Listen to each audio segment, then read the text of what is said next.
이 어느 대학교의 경영학 교수가요, 이 기업 경영과 시간 관리라는 것에 대한 그 강의를 하면서 이 학생들이 잊지 못할 아주 구체적인 한 예를 들어서 설명을 했다고 합니다.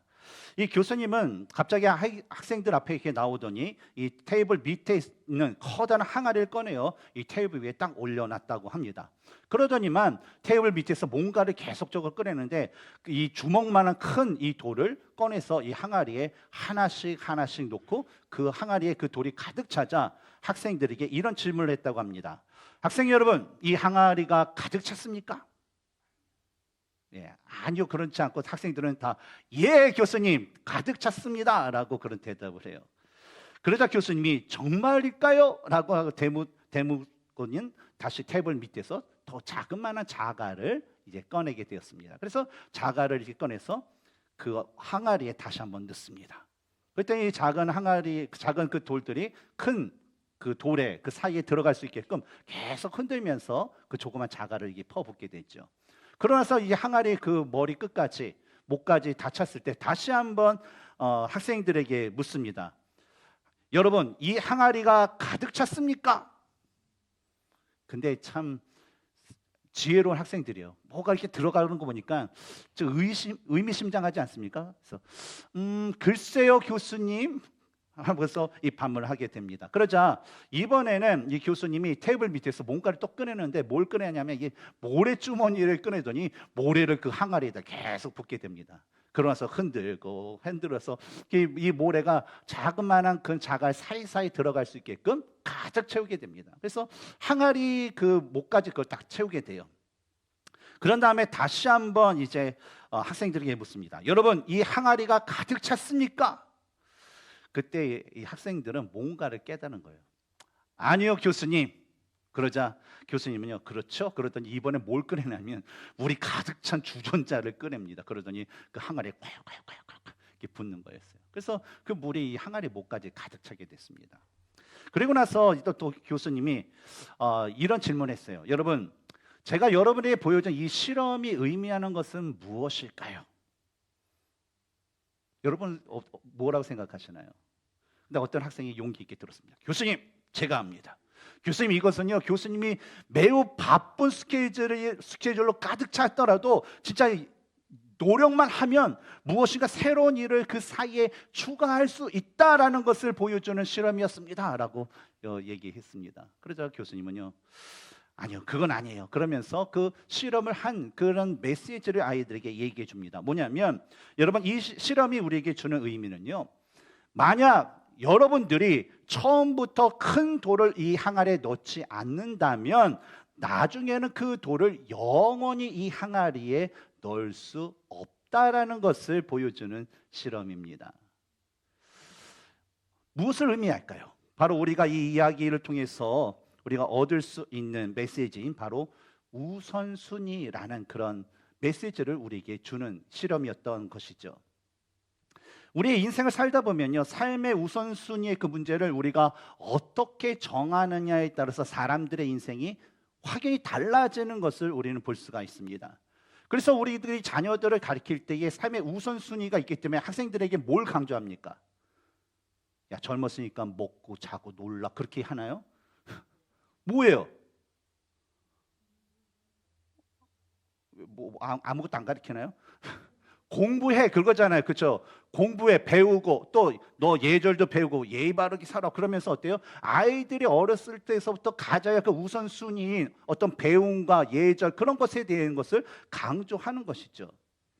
한국의 30대와 40대 회선을 대상으로 당신의 삶의 우선순위는 무엇입니까? 라는 질문을 한 그 설문조사가 있다고 합니다. 근데 이 조사의 결과로 제일 많이 응답한 51%의 응답자가 나의 삶의 가장 우선순위는 돈과 일입니다 라를 선택했대요. 그리고 두 번째로 가장 많은 40%의 응답자가 있었는데 이 사람들은 가정이 나에게는 가장 우선순위입니다 라고 대답을 했다고 합니다. 그런데 이 설문지 가운데서 또 아이러니하게 참 이상한 그 결과가 나왔는데 이런 질문이에요. 만약에 여러분의 삶에 돈과 일, 그 다음에 가정이라는 그 순서로 여러분의 삶이 주어진다면 여러분의 삶을 진짜 행복할 수 있을까요? 라는 그 질문을 했을 때 대부분의 사람들이 얘기하는 것은 아니요라는 그런 대답을 했다라는 것입니다. 그렇다면 뭘까요? 51%는 가장 우선순위는 돈과 일입니다. 그런데 그 돈과 일을 우선순위를 하고 그 다음에 가정을 했던 그 삶은 행복하지 않다라는 그 대답을 나왔던 이 설문조사. 우리는 이 설문조사의 그 결과로 우리가 알 수 있는 그 현대인들의 그 모습은요, 무엇이 자신의 인생에 가장 우선시 되어야 할지에 대해서 사람들은 잘 모르고, 모르다 보니까 헷갈리보다 보니까 잘못된 인생을 살아가고 있다라는 것을 우리는 볼 수가 있다라는 것이죠. 그러니 어떻습니까? 가장 중요해. 내가 가정을 위해서 내가 돈을 벌고 내가 가정을 위해서 일을 하겠다라는 그런 마음으로 해서 가정이 중요하지만 세상 사람들은 그와 반대. 돈 다음에 가정, 일 다음에 가정. 그러니까 가정들이 오늘날 어떻게 돼요? 문제가 생기고 어려움을 겪고 그리고 깨어지는 그 가정들이 너무나도 많다라는 것입니다. 예전에 우리들의 인생 가운데서 우리 이민자의 그 삶에서도 이런 경험은 많아요. 예전에 제가 경험했던 어떤 청소년들은 고등학생 학생들인데 한국에 이제 수양회로 왔어요. 근데 왔더니 이제 문제가 일으킵니다. 뭐 학생끼리 있고 담당 전사님하고 좀 추러버리고. 그래서 이 사건 알았던 그 담당 교육 목사님이 불렀어요. 그러고 나서 아이들을 모아놓고 이런 얘기를 합니다. 이 아이들은 어머니 부모님을 따라서 미국에 왔습니다. 캘리포니아에서 온 아이들이에요.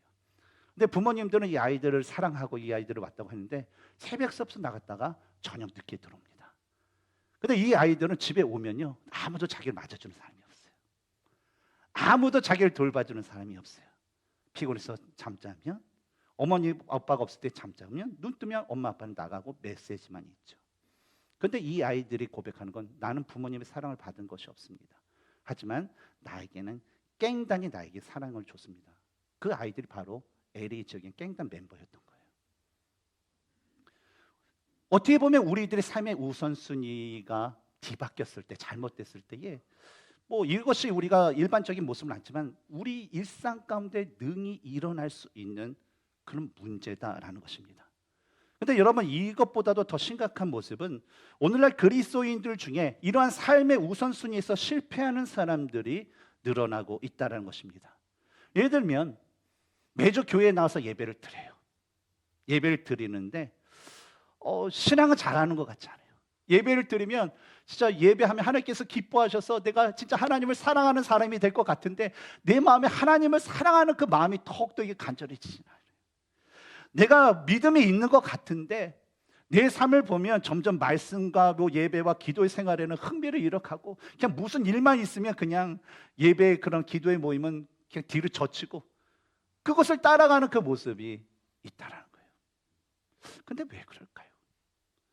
매일 주일에 와서 예배를 드리고 매번 믿음이 있노라 하면서 내가 믿음의 삶을 산다고 나름대로 하는데 왜 이러한 느낌, 이러한 그런 모습들이 오늘날 많은 교회에 많은 그리스도인들 가운데 나타나고 있는 것일까요? 우리는 오늘 본문에서 나오는 이 마르다의 그런 모습을, 마르다와 마리아의 그 이야기를 우리가 함께 나눕니다. 그런데 오늘 예수님께서 이야기해 주시는 마르다와 마리아의 이야기, 또 마르다의 그 집에서 일어난 일을 통해서 우리는 바로 믿음이 있노라 하지만 내가 말씀과 그것에 사모하지 않고 내가 예배는 드리는데 믿음은 성장하지 않는 그런 우리 신앙적인 그 문제가 무엇인지에 대해서 우리는 몇 가지를 찾아볼 수가 있습니다. 첫 번째는 우리의 삶의 기준이 하나님이 아닌 내 자신일 때에 우리는 하나님에 대한 우선순위의 그 삶에 실패하게 된다는 것이죠. 보면 38절을 보면 예수님께서 제자들과 함께 예루살렘으로 향하다가 어느 마을에 들어가시게 됩니다. 그리고 그 마을에서 누굴 만나요? 마르다라는 한 여인을 만나서 그 여인의 영접을 받아서 그녀의 집에 들어가게 됩니다. 근데 38절에서는 그 마을이 어떤 마을인지 언급이 없어요. 하지만 마르다에 대한 그런 기록이 있는 요한복음 11장 1절과 12장 1절을 보면 마르다가 살고 있었던 곳이 바로 베단이었다라는 거예요. 근데 베단이를 보면 뭐 요단강 동편과 서편이 있는데 바로 이 베단이라는 것은 우리가 지난주에 했던 여리고, 그러니까 갈릴리 바다 위쪽에 있는 여리고에서 그 갈릴리 바다 왼쪽 편에 있는 베다니가 있습니다. 그 작은 베다니에 내려와서 이 마을에 들어갔다라는 것을 우리는 그 요한복음의 말씀을 통해서 알 수가 있죠. 예수님께서 이 마르다의 집에 들어가신 후에 이 평상시와 같이 자신의 12 제자들을 비롯하여서 그 집에 모여 있었던 그 모든 사람들에게 하나님의 그 나라에 대한 그 말씀을 가르치기 시작하셨습니다. 그런데 보면 39절을 보면 그런 모습 가운데 좀 그 시대에 맞지 않는 조금 이상한 모습이 생기게 되었어요. 한번 말씀을 보면요. 그에게 마리아라 하는 동생이 있어 주의 발치에 앉아 그의 말씀을 듣더니, 뭐가 이상하다는 걸까요? 바로 마리아가 예수님의 발 앞에 앉아서 예수님의 말씀을 잘 듣고 있었다라는 것, 이게 이상하다는 것입니다. 오늘날 우리의 시각으로 볼 때에 마리아가 예수님의 발 밑에 탁 가서 예수님을 보면서 예수님 말씀하세요, 전 듣겠어요 하는 이 모습은 이상한가요? 안 이상한가요? 전혀 이상하지 않아요. 오히려 어때요? 와, 마리아가 진짜 예수님을 사랑하는구나, 그런 거 있잖아요. 이재호 집사님이 이제 옛날 이야기를 해주는데 시원이가 할아버지 얘기해 주세요, 가까이 와서 딱 얘기 들으면 좋아요, 안 좋아요? 이게 좋아요? 아니면 할아버지 말씀하시거나 말거나 멀리 떨어져서 듣는 게 좋아요? 좋잖아요. 딱 있으면 얘가 내 말을 너무 좋아하는구나, 사람이 봐도 얘네들이 할아버지를 너무 좋아하는구나, 그렇게 느낄 수밖에 없다는 거죠. 그런데 이 시대, 본문에 나오는 시대는 바로 1세기라는 거예요. 1세기 고대 근동시대. 그래서 1세기 고대 유대인의 시각으로 볼 때 이 마리아의 행동은요, 아주 특이한 모습, 아니 그 당시에는 있을 수가 없는 그런 모습이었다라는 것입니다. 왜냐하면 당시 유대 사회에서는요, 여자들이 어떤 랍비들에게 말씀을 배우는 것은 허락되지 않았기 때문이에요. 근데 예수님도 사람들 뭐라고 불렀어요? 랍비라고 부를 정도로 예수님은 그럼 랍비 중에 한 사람이라고 여기기 때문에 예수님 앞에서 누군가가 여인이 와서 다 이렇게 말씀을 듣는다는 것은 있을 수가 없는 일이라는 거죠. 특히 어떤 사람의 그 발밑에서 말씀을 듣는다라는 것은 뭐냐면 바로 그 사람의 제자가 된다라는 그런 의미를 갖고 있다는 거예요. 근데 이런 의미를 갖고 있었던 사회적인 시대적인 배경을 고려할 때에 예수님께서 마리아가 자신의 발밑에 와서 말씀을 듣는데 야 저리 가라고 하지 않고 그래 하면서 그것을 허용했다라는 것은 다른 사람들이 보기에는 예수님께서 마리아를 자신의 제자로 삼으셨다라는 의미이기도 하기 때문이죠. 그런데 누가가 특별히 이러한 마리아의 모습에 대해서 기록한 것은요, 아주 특별한 의도가 있습니다. 사실 이 마리아와 마르다의 이 이야기는요, 누가복음에만 기록이 되어 있어요. 근데 예수님께서 누가가 이런 예수님과 마리아 마르다의 그 모습을 이야기한 것은 바로 예수님께서 이러한 사회적인 통념, 여인은 랍비 앞에서 또 말씀을 들을 수 없고 누군가의 제자가 될 수 없다라는 이 통념을 깨어뜨리면서 또 그녀를 또 행동을 나무라지 않고 그녀를 오히려 허용하는 아주 파격적인 그 모습을 보여주시면서 바로 하나님의 말씀은 남녀노소를 가리지 않고 또 빈부 귀천을 또 상관하지 않고 또 민족을 상관하지 않고 그 외에도 사람을 나누고 차별하는 그 모든 것을 뛰어넘어서 모든 사람들에게 전해져야 된다라는 것을 바로 이 마리아의 그 모습, 마리아를 허용하는 모습을 통해서 보여주신 것입니다. 사실 이 과거 우리가 살아온 미국, 우리 고국인 이 한국을 봐도요, 초창기에 복음이 들어갔던 그 나라들의 그 초창기의 그 모습을 보면요, 사실 이 종교가 세상의 그 권력과 밀접한 관계를 맺고 있었기 때문에 많은 경우에는요, 이 복음은 바로 가진 자들의 그런 특권처럼 여겼어요. 그래서 정치적으로 사회적으로 높은 지위에 있는 사람이나 재력이 높은 사람이나 그 사람들이 누릴 수 있는 것이 바로 그리스도의 복음이었다는 것입니다. 그러다 보니까 교회 안에서 어떤 지도자를 세우는 우리 침례교에서 안수 집사, 장로교나 다른 교단에서 장로를 세울 때 보여주는 그 모습 또한 성경에서 나오는 그런 모습이라기보다는 약간 조금 바리새인들이 사람을 세울 때나 어떤 하는 그런 모습들이 너무나도 많았다는 것입니다. 한 가지 예를 들면요, 오늘날에는 많은 교회 가운데 사라졌으리라 저는 믿습니다. 그렇게 소망하고요. 그런데 몇십 년 전만 해도 이 한국 교회에서 침례교에서는 안수 집사가 되고 또 장로교에서는 장로가 된다라는 것은요, 그만한 자격이 대해서 사람들은 생각하는 것이 있었어요. 뭐냐면 안수 집사나 장로가 되려면 사회적인 지위가 어느 정도 높아야 된다. 또 어느 정도 재력이 있어야 된다. 이런 사람이 바로 장로가 될 수 있다. 안수 집사가 될 수 있다라는 것이 대부분 사람들의 생각이었고 그런 모습들이 많았어요. 왜냐하면 이 안수 집사나 장로의 그 중요한 역할 중에 하나가 교회가 어려움이 닥치면 이 안수 집사나 장로들이 딱 나타나서 사회적인 그런 권위로 그 문제를 해결하고 재정적인 문제가 있으면 뭐 몇 억씩 탁탁 낼 수 있는 것이 그 역할 중에 하나라는 그 잘못된 인식이 있었기 때문입니다. 한국 침례교는 우리 미국 남침례교가 달라요. 그러니까 한국 침례교는 약간 유대적인 영향을 받아서 장로님들의 모임에 침례교 안수 집사가 가면 뭐 왜 집사가 와 하면 그런 차별이 있었기 때문에 호칭 장로라는 것이 세워졌습니다. 그래서 저희 아버지도 94년대 호칭 장로를 중앙교회에서 받으셨는데 그때 에피소드가 있어요. 뭐냐면 저희 아버지를 비롯해서 5명, 7명이 후보였는데 이들의 후보에 대한 그 가결을 묻는 이제 성도총회가 수요일날 열렸는데 어떤 그 외과 원장 의사입니다. 그 집사님이 손을 탁 들더니 김장 목사님께 목사님 이 중에서 장로의 자격이 없는 사람이 있습니다. 그러면서 장로는 교회가 어려울 때 돈도 팍 내고 뭐 그런 힘도 있어야 되는데 그런 사람이 없습니다. 그렇게 얘기하는 거였어요. 근데 딱 보니까 저희 아버지 얘기예요. 왜냐면 다들 뭐 경찰, 서장 출신, 교장 출신, 뭐 하여튼간 그 지위와 어떤 재력이 있는 사람들이었어요. 근데 그 순간에 김장 목사님이 이런 얘기를 했어요. 장로는 교회 일꾼은 돈으로나 힘으로 하는 것이 아닙니다. 바로 하나님의 사랑을 가지고 섬기는 자가 장로가 되어야 됩니다. 그래서 KO 됐어요. 딱 그거 무마됐어요. 그 다음서부터 뭐 사찰 집사님이었던 분도 나중에 장로가 되고 서미였던 분도 참여하면서 그 교회는 장로가 어떤 돈과 재력이 있는 힘이 있는 사람들의 그런 지위를 걷는 그런 교회는 아니었습니다. 그런데 여러분 많은 교회가 그렇다는 거예요. 그렇죠? 그런데 여러분 이러한 모습에 대해서 여러분 어떻게 생각하십니까? 교회 리더는 사회적인 지위와 좀 재력이 있어야 된다. 물론 교회 리더가 이러한 사회적 지위와 재력이 있다면요, 뭐 좋을 수도 있어요. 그러나 이러한 조건은요, 교회 리더가 가져야 하는 그 조건도 아니고 우선순위는 더욱도 아니라는 거예요. 교회 리더는요, 바로 성경이 말하고 명령하는 바로 믿음과 신앙의 본이 되는 사람들이 바로 교회의 지도자가 되어야 된다는 것입니다.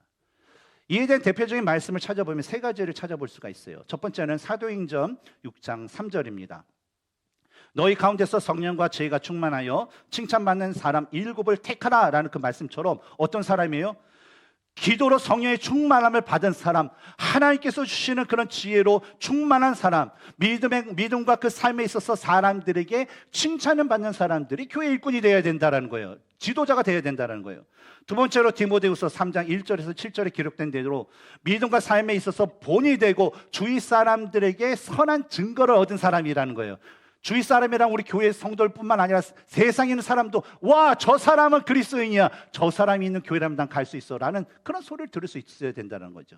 또 세 번째는 베드로전서 5장 1절에서 3절에 기록된 대로 항상 하나님의 뜻을 자원함으로 행하고 더러운 이득을 위하여 하지 않고 기꺼이 그것을 행하지 않으며 또한 스스로 먼저 믿음의 본이 되는 사람이 지도자가 되어야 된다는 거죠. 우리 교회도요, 이 말씀을 따라서요, 뭐 교회 리더인 이 안수 집사를 세우고 있습니다.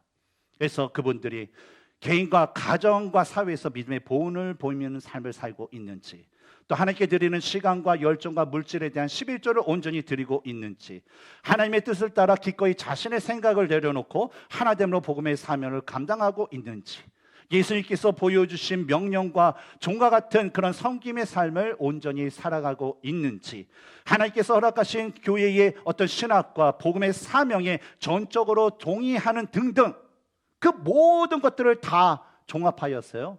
그에 합당한 그런 후보자를 이렇게 추천하게 되고 그 후보자 중에서 우리 성도총회를 통해서 바로 투표를 하고 그분들을 우리의 지도자로 세우게 됩니다. 그러나 예수님의 그 공생의 시대에는요, 바로 시대적인 그런 차별이 있었어요. 우리가 너무나도 잘 아는 것처럼 무슨 일이 있을 때 뭐 사람의 수를 센다, 계수할 때 항상 계수되는 사람은 누구예요? 성인 남자들이었어요. 뭐 여자나 뭐 아이들은 별 취급을 안 했죠. 또 특히 이 회당에서 랍비의 가르침을 받을 때에도 그 발 앞에서 가까이 와서 그 발 앞에서 가까이 온다는 건 뭐예요? 제자가 될 수 있는 그 자격 조건을 가진 사람이 누구뿐이에요? 남자밖에 주지 않는 그런 차별이 사실은 있었다는 것입니다. 그러나 예수님께서 마르다의 집에 들어오신 후에 이 마리아가 자신의 곁에 오는 것을 허락하심으로 인해서 하나님의 말씀은 남녀노소, 빈부귀천, 민족의 차별과 구분 없이 만나는 모든 이들에게 동일하게 전하여서 그들에게 가르치고 그들로 하여금 그 말씀을 지키게 해야 된다라는 그 말씀을 주신 것입니다. 그러므로 우리가 복음을 전할 때 우리 각자 이렇게 만나는 사람들 있잖아요. 특히 뭐 노방정도 그로소리 앞에서 만약에 전도지 줄 때 딱 갔는데 자기가 피부색이 달라요. 그럼 좀 가기가 좀 왠지 꺼림칙해. 다른 사람이 주겠지. 또 갔더니 한국 사람 같지 않고 중국 분인 것 같고 일본 분인 것 같고 또 다른 분 얘기겠지. 또 갔더니 히스패닉 분인 것 같아. 뭐 너무 나는 스페인어도 모르는데 뭐 좀 그랬지 하면서 이렇게 마음 가운데 사람을 차별하면서 복음을 전하는 것을 두려워하고 전하지 않는 것은요, 사실 예수님의 말씀이 옳지 않는 모습이라는 거예요. 그러면 우리는요, 만나는 사람이 누구든지 그들에게 동일한 복음을 전해야 돼요. Jesus is your savior. God love you 라는 어떤 단순한 그 말이라도 우리가 복음을 전할 수 있는 하나님의 백성, 하나님의 자녀들이 될 줄 믿습니다. 두 번째로 우리가 신앙이 성장하지 않고 침체된 두 번째 원인은 바로 하나님을 올바로 우리가 알지 못할 때에 우리가 하나님에 대한 우선순위의 삶에서 실패하기 때문이라는 거예요. 예수님께서 마르다의 집에 들어오시자 이 두 자매인 마르다와 마리아의 모습이 확연하게 다르게 나타나는 것을 볼 수가 있습니다. 우리 39절과 40절 우리 전반부를 한번 읽어볼까요? 시작. 그에게 마리아라 하는 동생이 있어 주의 발치에 앉아 그의 말씀을 듣더니 마르다는 준비하는 일이 많아 마음이 분주한지라. 이 성경에 기록된 마르다의 가족 영역을 보면 누가 있었나요? 뭐 부모님에 대한 기록은 없지만 예수님께서 죽은 자 가운데 살리신 누구요? 오빠 나사로가 있었습니다. 그러고 나서 예수님께 나중에 이제 향유를 붓게 되는 동생 마리아가 있죠. 이렇게 삼남매가 기록되어 있습니다. 근데 오늘 본문에서는 누구만 있어요? 이 두 자매만 등장하는데 이 두 자매가 본문 가운데 39절과 40절에 나오는 딱 모습을 보면 외형적으로 진짜 마르다는 맏딸답다. 마리아는 말이야 그냥 막내 같아. 라는 그 모습처럼 저렇게 보여지더라고요. 근데 이 마르다가 예수님을 자신의 그 집으로 영접했을 때 뭐 예수님뿐만 아니라 아마 예수님의 제자들도 함께 그 초대가 되었을 것입니다. 왜냐하면 같이 다녔기 때문에. 그래서 근데 누가 왔냐? 누가복음 9장과 10절을 보면 예수님의 대표적인 제자들의 언급이 있죠. 9장에서는 누굽니까? 12 사도들, 그렇죠? 12 제자들이 있고 10장 1절 전반부에 누가 있어요? 70명의 제자가 있어요. 그리고 뭐 성경에 기록되지 않지만 예수님을 따르지 않는 수많은 제자들이 사실 예수님과 같이 있었다는 것이죠. 근데 그 와중에서 예수님만 오세요 얘기할 수 있을까요? 없다는 거죠. 그래서 우리가 추정하건대 마르다의 집에는 최소 뭐 예수님과 예수님 12제자 13명 또는 좀 확대하면 그래도 뭐 마르다가 그렇게 부자도 아닌데 뭐 이렇게 생각하면 뭐 예수님 12제자 그리고 예수님의 70명의 제자에서 한 83명 정도가 마르다의 초대를 받아서 그 집에 있었을 것이다 라고 우리는 볼 수가 있죠. 제 아내도 이제 종종 이 지인들이나 뭐 성도님들 또 우리 목장 식구들을 이렇게 초대해서 이제 음식을 이렇게 대접하곤 합니다. 교제를 위해서. 그러면 아내 마음이 분주해요. 그래서 일주일서부터 초대한다 그러면 저희 집은 이제 아주 비상 사태입니다. 뭐 청소를 비롯해서. 그리고 뭐 음식을 준비할 때 보면 그 전날서부터 뭔가를 준비해요. 상하지 않는 거 미리 준비해도 되는 거. 근데 당일날 되면요. 손님이 오시는 그 순간까지 엄청나게 왔다 갔다 분주한 그 아내의 모습을 저는 종종 보게 됩니다. 좀 안쓰럽죠. 제가 좀 장금이라면 좀 해줄 텐데 그렇지 못하고. 근데 저도요 가끔가다 아이들이 뭐 여름방학이나 겨울방학 또 노스쿨이라서 집에 있을 때면요 제가 손수 이제 아이들의 점심에 쉽게 이렇게 밥을 이렇게 챙겨주는 그런 경우가 있습니다. 뭐 인스턴트 음식 사다 주는 건 기본인데 그래서 이렇게 만들어 줄 때가 있어요. 보기보다 괜찮은 아빠죠.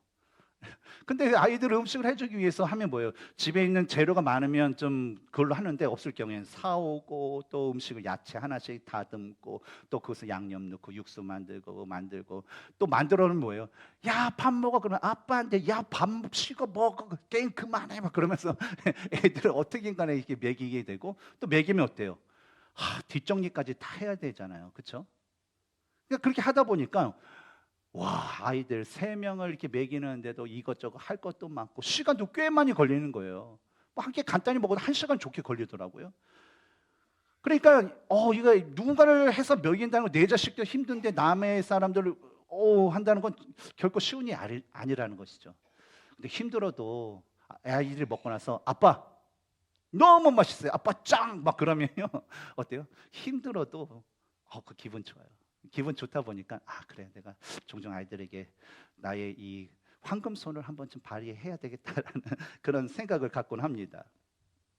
근데 오늘 본문에 나오는 이 마르다도요, 평소에 이 존경하고 사랑했던 이 예수님을 모시고 자신의 집에서 대접할 수 있다라는 것이 그녀에게 너무나도 기뻤을 거예요. 그래서 자신이 가지고 있는 최고의 그 재료들, 그리고 자신이 할 수 있는 그 최상의 음식을 이제 만들어서 대접하고 싶은 그런 마음이 가득할 것입니다. 그런데 어때요? 식사 시간은 정해져 있고 또 한두 사람도 아니고 10명이 넘는 그 손님을 위한 음식을 만들기 위해서는요, 너무나도 바쁠 수밖에 없어요. 너무나도 바쁘다 보니까 점점 어때요? 시간이 쫓기면 쫓길수록 조급한 마음이 생기게 돼요. 그리고 급기야 음식 만드는 일에 치이다 보니까 이 심리적으로나 육체적으로 그냥 자연스럽게 지칠 수밖에 없다는 것입니다. 그래서 너무 힘들어하는 순간에 이 마르다는요, 자기 주위를 딱 보게 되었어요. 그런데 당연히 자신을 도와주어야 이 동생 마리아가 그냥 자신을 도와주지 않고 그냥 예수님의 발 앞에 앉아가지고 예수님께 그냥 반짝이는 눈을 보면서 예수님 말씀해 주세요. 전 듣겠나이다 하면서 이런 모습을 보게 된 거예요. 그러다 이런 모습의 마르다는요, 좀 화가 난 것 같아요. 그래서 예수님께 다가가 40절에서 다음과 같이 말씀하시는데 제가 현대의 성경으로 읽어드리겠습니다. 주님, 내 동생이 모든 일을 나 혼자 하도록 내버려 두고 있는데 그냥 보고만 계십니까? 나를 좀 도와주라고 하십시오. 이런 말을 했다라는 거예요. 근데 우리는요, 마르다와 이 예수님의 말씀을 보면 자칫 하나님의 말씀을 듣는 것은 너무 중요한데 우리가 하나님의 일을 하는 것, 다른 일을 하는 것은 그다지 중요하지 않다라고 우리는 잘못 이해할 수가 있습니다. 왜냐하면 여러분, 마르다와 마리아의 그 모습을 통해서 예수님께서 우리에게 말씀하시고자 하는 그 메시지는요, 무엇이 말씀 듣는 것이 옳고 일을 하는 게 그르다라는 옳고 그름이 아니라 바로 하나님을 위한 일에서도요, 바로 우선순위가 반드시 있어야 된다라는 것을 알려주시기 위한 것이었어요. 우리 교회 건강한 교회를 온전히 세우기 위해서 우리는 교회론에서 교회는 건강한 교회를 세우기 위해서 5가지 기능이 반드시 필요하다라고 이 신학자들은 주장을 합니다. 뭐냐면 바로 예배, 교육, 그다음에 교제, 그리고 전도와 선교, 그리고 마지막으로 하는 것이 봉사입니다. 이 5가지 기능이 조화롭게 작용되어야지 교회가 건강할 뿐만 아니라 개인의 신앙생활에서도 이것이 건강한 믿음 생활을 지킬 수 있다는 것이죠. 근데 반면에 이 교회의 기능 중에서 이 5가지 중에서 하나라도 부족하거나 하나라도 빠지게 되면 마치 이 수레바퀴를 보면 바퀴 살이 있지 않습니까? 기본적으로 5개가 있잖아요. 근데 그것을 기능이라고 하면 만약에 수레바퀴 살이 어떤 건 길고 어떤 게 짧고 그러면 이 바퀴가 제대로 돌아갈까요? 안 돌아가죠. 쿵쾅 하면서 해요. 그러다가 이 바퀴 5가지의 살 중에서 하나도 빠지면 어떻게 해요? 마차가 돌아가다가 바퀴가 힘이 없어서 부서져서 어때요? 나중에 그 수레가 못 쓰게 되는 층에 이른다라는 것이죠. 이것처럼 바로 이 5가지 기능 중에서 하나도 부족하거나 하나도 빠진다면 바로 개인의 믿음의 생활과 교회는요, 결국 병들 수밖에 없고 온전한 그 역할을 할 수 없다라는 것입니다. 따라서 말하는 예배, 교육, 교제, 전도와 선교, 그리고 이 봉사는요, 개인의 믿음의 삶과 그 건강한 교회를 세우는 데 있어서 반드시 있어야 하는 필수 요소라는 것입니다. 그래서 여러분 가운데 뭐 내가 온라인으로 예배를 드린 것에 만족한 아니요, 그건 건강한 거 아니에요. 교제를 통해서 예수님의 사랑도 전해야 되죠. 또 하다 보면 원수 같은 또 형제 자매 있죠. 그러면 어때요? 이름 뭐지 7번을 용서하는 그런 사랑의 용서도 하면서 그런 교제와 그런 것도 필요한 거예요. 그 전도와 선교 그거 필요하고 또 봉사도 필요하고. 근데 여러분 다만 이 기능들이 있어야 되는데, 근데 우리가 중요한 것은 이 기능들에도요 바로 우선순위라는 것이 있다라는 것입니다. 물론 뭐 신학자와 목회자들에 따라서 약간의 차이는 있습니다. 그 순서에 있어서. 근데 저는 에베소서 4장 12절에 이는 성도를 온전하게 하며 봉사의 일을 하게 하며 그리스도의 몸을 세우려 함이라라는 이 말씀과 디모데후서 3장 17절, 16절에는 뭡니까? 모든 성경은 하나님의 감동으로 된 것으로 교훈과 책망과 바르게 함과 의로 교육하기 유익하니라는 그 말씀 후에 나오는 17절, 이는 하나님의 사람으로 온전하게 하며 모든 선한 일을 행할 능력을 갖추게 함이라라는 그 말씀에 따라서 제 나름대로 우리 교회를 건강한 교회로 세우는 데 있어서 우선순위를 정한 것이 있습니다. 왜냐하면 이 두 구절에서 말하는 가장 먼저 이야기하는 것이 뭐냐면 말씀으로 온전케 된다라는 거예요. 그래서 말씀과 관련된 그거 바로 예배 그리고 교육이 바로 우리 교회를 건강하게 세우는데 우선순위로 행해져야 일들이라는 거예요. 그리고 나서 그 말씀을 듣고 배우고 깨달은 은혜를 받은 후에 그 은혜 받은 그 기쁨과 그 감사로 하는 것이 뭐냐면 교제, 또 전도와 선교 그리고 봉사이기 때문입니다. 따라서 오늘 본문에 나오는 뭐 마리아가 예수님의 발 아래에서 말씀을 듣는 것이나 이 마르다가 기쁨으로 음식을 준비하는 것은요 모두 다 중요한 거예요. 결코 하나라도 빼서는 안 될 그런 일이라는 것이죠. 그러나 마르다에게는 몇 가지 문제가 있었어요.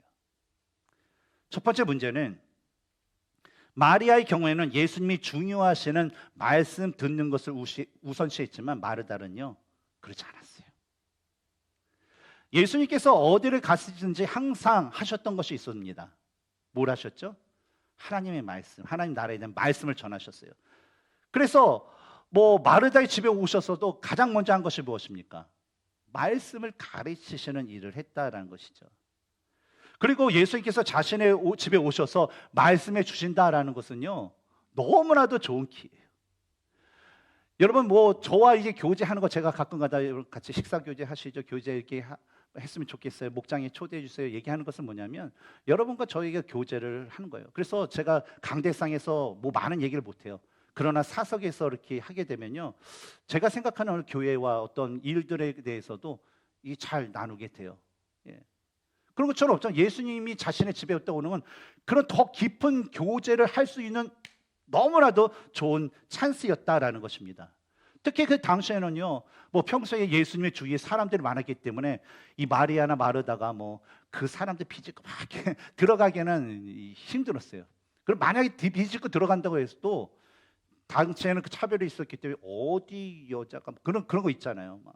그런 것이 있기 때문에 가까이 가서 예수님의 말씀을 잘 듣는다라는 것은 힘들었어요. 그러니까 멀리 떨어져서 그러니까 못 들을 수도 있고 들을 수도 있고 그런 삶을 살 수밖에 없었다라는 것이죠.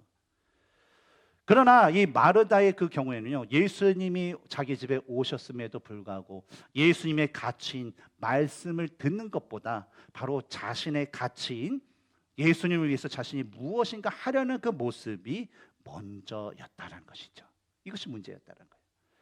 두 번째 문제는 마리아는 예수님을 위해 자신이 기쁨으로 할 수 있는 최선의 일인 말씀은 듣는 것에 집중하면서 감사하는 그 시간을 보냈지만 마르다는 그렇지 않았다는 거예요.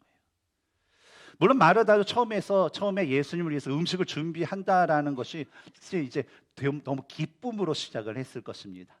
근데 자신이 할 수 있는 그 이상의 음식을 무리하게 준비하다 보니까 처음에 가졌던 그 기쁨이 점점 사라지게 돼요.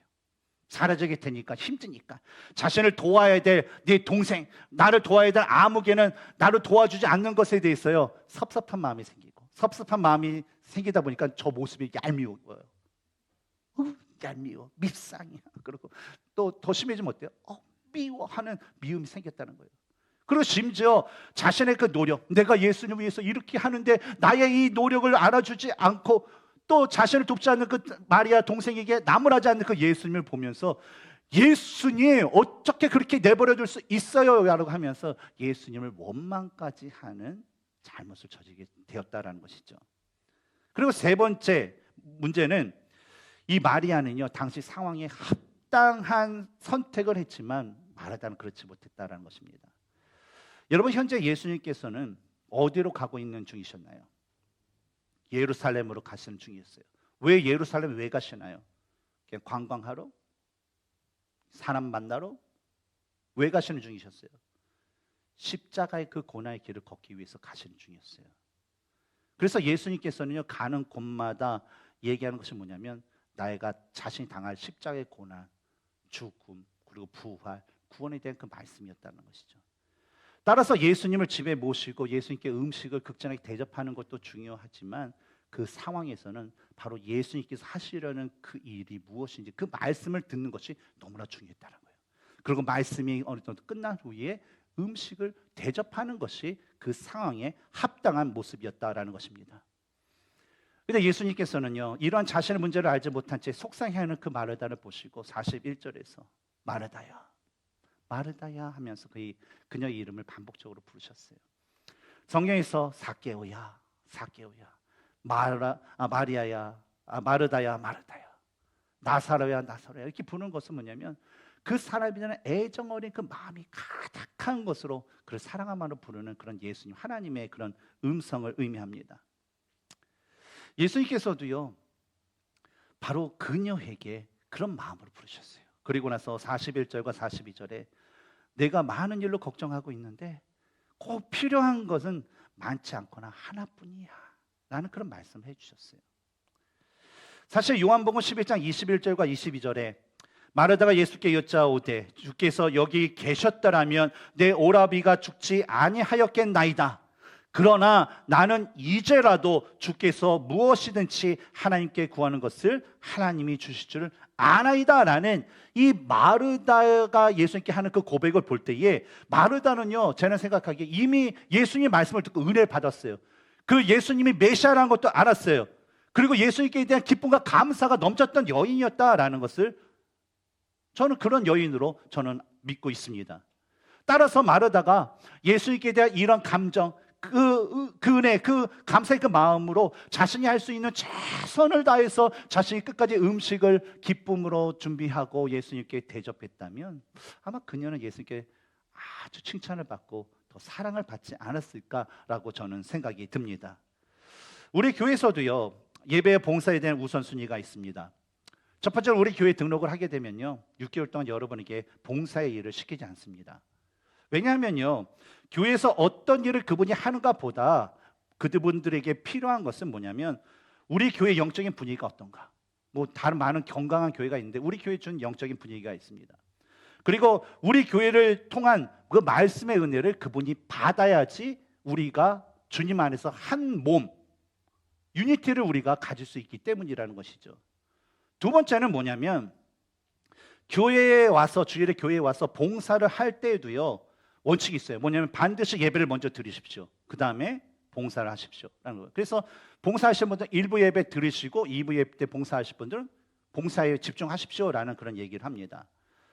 근데 이러한 우선순위를 무시하고 지키지 않을 경우에는요, 뭐 잠시 얼마 동안은 그냥 기쁨을 할 수 있어요. 교회 새로 왔고 뭐 뭔가를 새로 했는데 있잖아요. 뭔가를 좀 이루고 싶고 해보고 싶고 내가 이런 사람이 보여주고 싶잖아요. 그래서 기쁨을 할 수 있겠지만 어느 정도 시간이 흐르게 되면요, 하나님과 또 우리가 사랑해야 할 이웃 사랑의 이 성도들을 사랑하며 섬겨야 이 봉사가요, 그냥 짐이 되어버려요.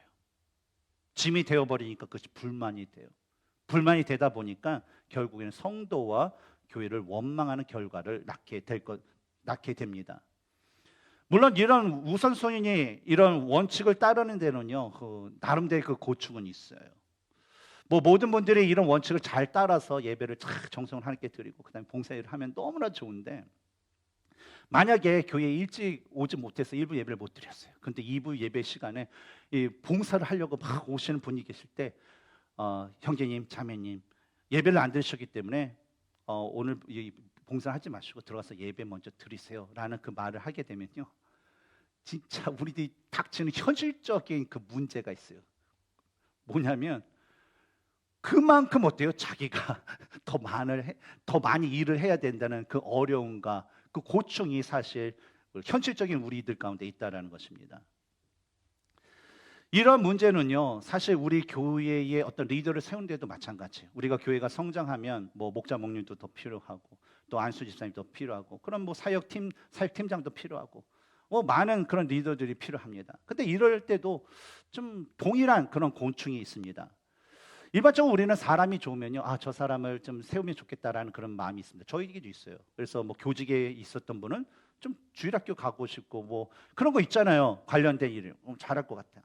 근데 사람이 좋고 그 사람이 그런 일을 잘한다고 해서 하나님에 대한 우선순위와 신앙생활의 우선순위에 대해서 온전하지 않는 분을 우리가 세운다면 당장은 그 자리가 채워지고 당장은 무언가가 그 사람에 대해서 이루어질 것 같지만 결국에는요, 그 준비되지 않은 사람을 인해서 교회는요, 문제를 겪고 병들고 결국 성도들은 상처 입고 심지어는 믿음에서 떠나는 그런 일들이 발생하는 주요 원인이 될 수 있다는 것입니다.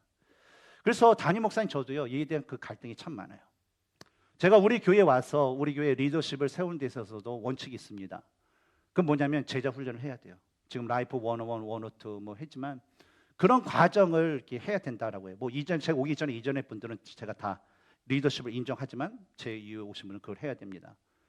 근데 이렇게 하다 보니까 여러 가지 어려움이 있어요. 또 봉사 예배 하는데 목사님 일손이 없어요. 어떻게 해요? 그럼 뭐라고 해요, 제가? 그래도 예배 드리십시오.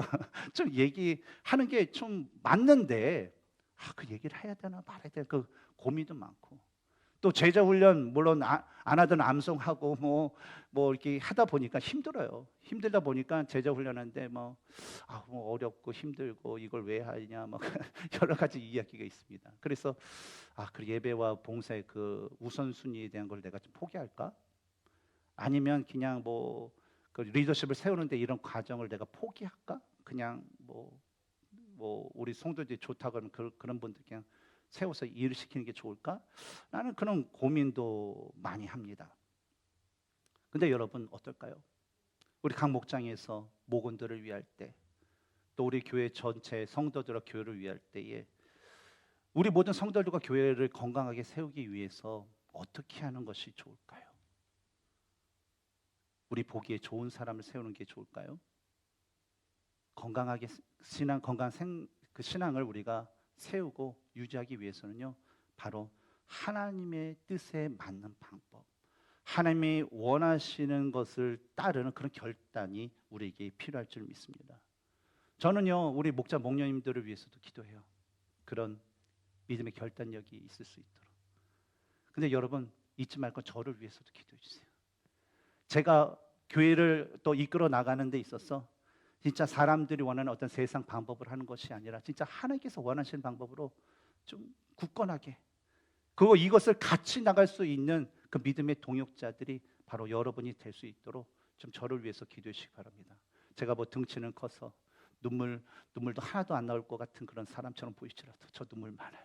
전 스펀지예요. 이게 다 저기예요. 짜면 눈물 나와요. 그러니까 저를 위해서 기도해 주시기 바랍니다. 아멘. 우리가 예수님의 그 제자로서 온전히 행하며 살아가기 위해서는요, 반드시 한 영혼을 더 구원하시기 원하시는 하나님의 그 마음을 우리가 온전히 알아야 됩니다. 그리고 그 마음을 가지고요, 예수님께서 주신 그 복음 증거자의 사명을 온전히 지켜 행하는 삶을 살아야 됩니다. 우리는 더 이상 우리가 나와 친하고 나에게 맞는 그 사람들만의 그 교제에 만족하고 그것으로 만족하는 끝나는 것이 아니라 이제는 우리 주위에 진짜 잃어버린 영혼이 누구인가를 한번 살펴봐야 돼요. 그래서 그 영혼이 있다면 목장으로 초대했어요. 여러분 목장이 여러분끼리 그냥 신나게 먹고 놀는 게 아니라 주위에 있는 영혼들, 그 사람들을 초대하는 거예요. 극진히 대답하는 거예요. 그러면서 교제를 나누면서 그 영혼을 위해서 기도하는 거예요. 그래서 그 영혼이 주님 앞에 나올 수 있도록 하는 것이 여러분 목장의 그런 의미예요. 그래서 주위 사람들 보세요. 그래서 그 영혼을 위해서 섬기고, 그래서 기도하고, 또 하나님께서 우리에게 주신 사랑이 무엇인지를 그들에게 전하는 우리가 되었으면 좋겠습니다. 또한 우리는 항상 말씀과 또 기도, 또 예배 생활에 우선순위를 두는 삶을 살면서 영적으로 깨어 있어서 우리가 주님의 오심을 온전히 기다리면서 이 마지막 세대에 우리를 미혹하는 사탄의 어떤 공격과 사탄의 유혹에 우리 빠지지 않도록, 흔들리지 않도록 우리는 힘쓰는 삶을 살아야 될 것입니다. 근데 여러분, 이것은요 생각만큼 쉽지 않아요. 근데 이러한 삶을 살기 위해서는요 우리 노력 필요해요. 반드시 노력 필요해요. 그리고 노력뿐만 아니라 어떤 시간과 열정과 어떤 삶에 대한 결단이 반드시 필요합니다. 사탄은요 마지막 때를 살아가고 있는 우리 그리스도인들 중에서 한 사람이라도 더 하나님 보다 뛰어내려고 노력을 해요. 한 사람이라도 그 믿음 가운데서 하나님을 부인하고 믿음에서 떠나는 그런 것을 원하면서 우리를 공격합니다. 특히 하나님을 더 사랑하기 위해서 노력하는 사람들에게 더 가까이 와요. 그래서 우리가 교회에 더 봉사하려고 믿음 가운데 살려고 하면 항상 사탄이 뭐라면, 야 내일에 그거 왜 해? 저 사람 밉상하냐? 야 네가 편한 사람까지만 해. 어떤 이 일이 바쁜데 네가 왜 그 하나님을 위해서 왜 하냐 하면서 어떤 분주함과 또 상대방의 서운함, 미움, 여러 가지 땅으로부터는 그런 모든 그 마음을 우리에게 주게 됩니다. 그러므로 여러분, 모든 이들을 구원에 이르게 하기를 원하시는 그 하나님의 마음을 우리는 가슴에 새겨야 돼요. 새긴다는 건 뭐예요? 그냥 인두를 박듯이 더 이상 지워지지 않게끔 마음에 새겨야 돼요. 그리고 나서 그 가슴에 새긴 그 하나님의 마음을 알고 그분의 뜻을 이루기 위해서 우리가 온전히 사용될 수 있도록 우리가 준비해야 돼요. 어떻게? 예배와 말씀과 기도로. 또한 성령 하나님이 도우시는 거예요. 우리 삶이 성령 충만하여서 더 이상 그 사탄이 우리를 침범하지 않도록, 사탄이 감히 우리를 흔들지 못하도록 우리는 최선의 삶을 살릴 줄 믿습니다. 사랑하는 성도 여러분, 이런 삶이 여러분의 삶이 되기를 축원합니다. 여러분, 이런 삶을 통해서 진짜 하나님의 자녀로서 인정받고 예수님의 제자로서 인정받고 칭찬받으면서 주님이 우리 가운데 오셨을 때, 우리가 주님 앞에 왔을 때에 하나님께로부터 아버야 수고 많았어, 너 진짜 고생 많았다, 이제는 나와 편시자, 널 사랑한다라는 그런 하나님의 고백, 그런 예수님의 고백이 우리들에게 들려지기를 주님의 이름으로 축원합니다. 함께 기도하겠습니다.